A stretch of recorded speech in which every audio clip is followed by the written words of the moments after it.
श्री कृष्णा। स्वागत है आपका सारथी त्रिशला के साथ। 25 जुलाई आपके लिए नाग पंचमी एक विशेष पर्व बनकर आया है।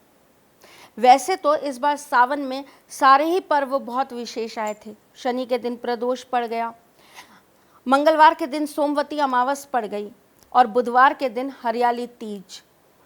हर एक तिथि अपने आप में एक वरदान साबित हो रही है। तो इसी के श्रेणी में अगर हम बात करें तो नाग पंचमी का दिन और पक्ष हमारे लिए बहुत विशेष लाभप्रद बनकर आया है। हमारे भारत देश के अंदर नाग पंचमी पर सर्पों की पूजा की जाती है। सर्पों को दूध पिलाया जाता है और ऐसा कहा जाता है कि इससे नाग योनि प्रसन्न होती है। सर्पदेव का हमारे ऊपर आशीर्वाद बना रहता है और हम सर्पों की विशेष कृपा प्राप्त करते हैं। हमारे देवी देवताओं में सर्पों का एक विशेष स्थान है। जैसे कि शिवजी ने अपने गले में ही सर्प धारण कर रखा है। किसी भी शिवलिंग पर आपको बिना सर्प के शिवलिंग नहीं मिलेगा। नारायण स्वयं सर्प पर ही शैया करते हैं, यानी कि सोते हैं। मेरे ठाकुर जी ने भी कालिया सर्प के ऊपर ही अपना नृत्य दिखाया था। कहीं ना कहीं हर देवी देवता के जीवन में उनके साथ उनका सर्प ज़रूर चलता है। नाम अलग अलग हैं, प्रकार अलग अलग हैं, पर है तो इसका मतलब ये है कि कहीं ना कहीं सर्प डरने के लिए या डराने के लिए या सिर्फ विष फैलाने के लिए नहीं होते, आपके जीवन की रक्षा के लिए भी होते हैं। आपके रक्षक भी माने जाते हैं।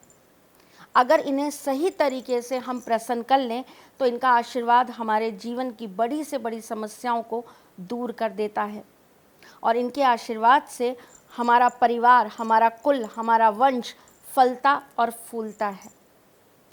अगर मैं एक एस्ट्रोलॉजर की तरह बात करूं तो आपकी कुंडली के अंदर भी एक काल सर्प योग होता है, जिसे कई लोग काल सर्प दोष भी बोलते हैं। काल सर्प अगर आपकी कुंडली के अंदर एक सकारात्मक रूप से हो, पॉजिटिव तरीके से हो, तो ये आपके जीवन में वृद्धि का, आपकी सक्सेस का, आपके नाम, आपकी शोहरत का कारण बन जाता है। जैसे कि सचिन की कुंडली में है, जैसे कि लता मंगेशकर जी की कुंडली में है, जैसे कि इंदिरा गांधी जी की कुंडली में था। लेकिन यही काल सर्प योग अगर विपरीत योग में बन जाता है तो जीवन जहर समान हो जाता है। हर चीज़ के अंदर जहर बनने लग जाता है। इंसान की वाणी जहर हो जाती है, उसका स्वभाव जहर हो जाता है, उसकी आदतें जहर हो जाती हैं, उसके रिश्ते जहर हो जाते हैं। कहीं ना कहीं उसके जीवन में विष ही भरता चला जाता है। कुंडली के अंदर अगर शनि और चंद्रमा एक साथ अष्टम में बैठे हैं और अष्टम का मालिक उससे जाकर छठा या आठवां बैठ जाए तो ऐसे हालातों में इंसान की मृत्यु का कारण भी विष या सर्प के ढसने से हो जाता है। ये तो एक बहुत संशोधन की चीज़ है जो कोई अच्छा एस्ट्रोलॉजर ही आपको बता पाएगा। परंतु अगर आपकी कुंडली में ऐसा कोई दोष है, जैसे कि विष दोष या कालसर्प दोष, तो इसके निवारण के लिए आप नाग पंचमी पर क्या विशेष कर लें, ये मैं आपको बताने जा रही हूँ।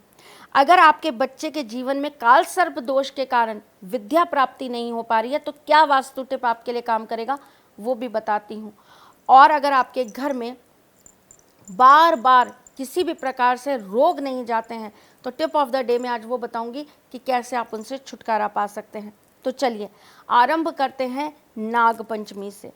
नाग पंचमी पर शिवजी के ऊपर मिट्टी के, चांदी के, सोने के, तांबे के, पीतल के नाग नागिन चढ़ाने से शिवजी का विशेष आशीर्वाद प्राप्त होता है। आज के दिन सर्प की बांबी, यानी कि सर्प की जो सांप की छतरी कहलाती है ना, वहाँ पे जाने से और वहाँ पर जाकर कच्चा दूध चढ़ाने से विशेष लाभ प्राप्त होता है। आज के दिन किसी भी मंदिर में जाकर अगर आप सर्प देवता के नाम से एक कटोरी दूध रख कर आते हैं तो यह आपके लिए बहुत विशेष लाभप्रद होता है। आज के दिन मिट्टी की कटोरी के अंदर या मिट्टी के कसोरे के अंदर अगर आप दूध और 1 रुपये का सिक्का रखकर पीपल के नीचे रखाते हैं और नाग देवता को स्मरण कर कर उनसे आशीर्वाद प्राप्त करने के लिए आप विनती करते हैं तो ये भी आज के दिन बहुत विशेष लाभप्रद होता है।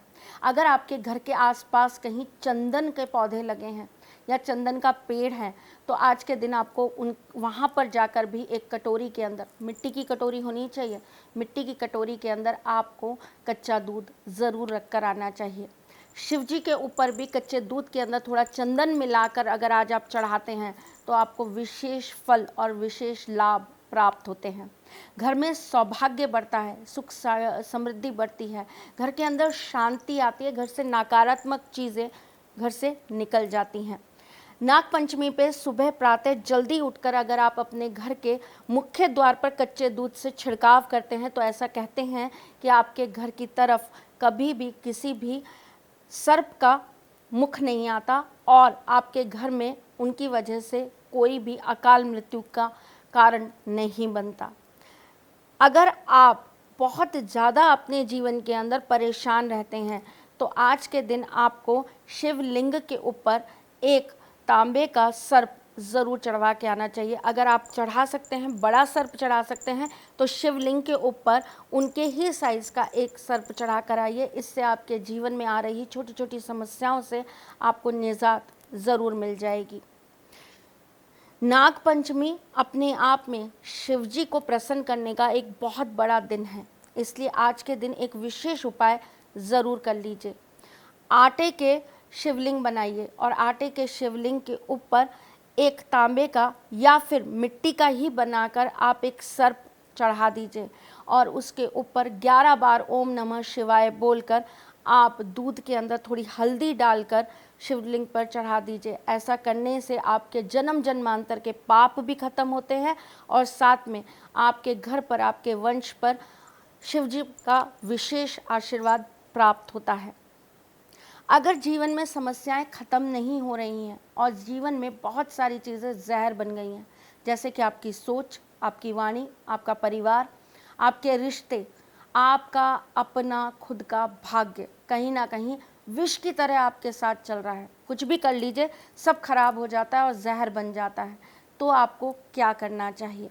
आज के दिन शाम के वक्त जाकर आपको बरगद के पेड़ के नीचे एक कटोरी दूध के अंदर शहद की कुछ बूंदें डालकर रखानी चाहिए और विशेष आशीर्वाद मांगना चाहिए। अपनी मनोकामना तो आपको हर प्रयोग के बाद मांगनी चाहिए, क्योंकि जब तक आप अपनी मनोकामना बोलेंगे नहीं तब तक वो पूर्ति होगी कैसे।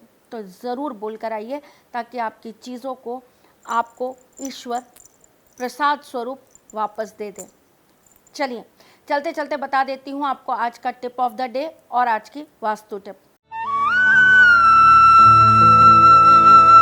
अगर आपके घर में आपके बच्चे की कुंडली में काल सर्प दोष है और इस वजह से उसकी पढ़ाई में विघ्न आ रहा है तो आपको उस बच्चे के कमरे में साउथ की तरफ उड़ते हुए कार्तिकेय जी की फ़ोटो मोर पंख पे बैठी हुई या मोर पर बैठी हुई आपको लगा देनी चाहिए। ऐसा करने से उसके काल सर्प दोष से भी मुक्ति मिलती है और उसकी पढ़ाई में जागरूकता और पढ़ाई की तरफ उसका कंसंट्रेशन लेवल बढ़ने लगता है।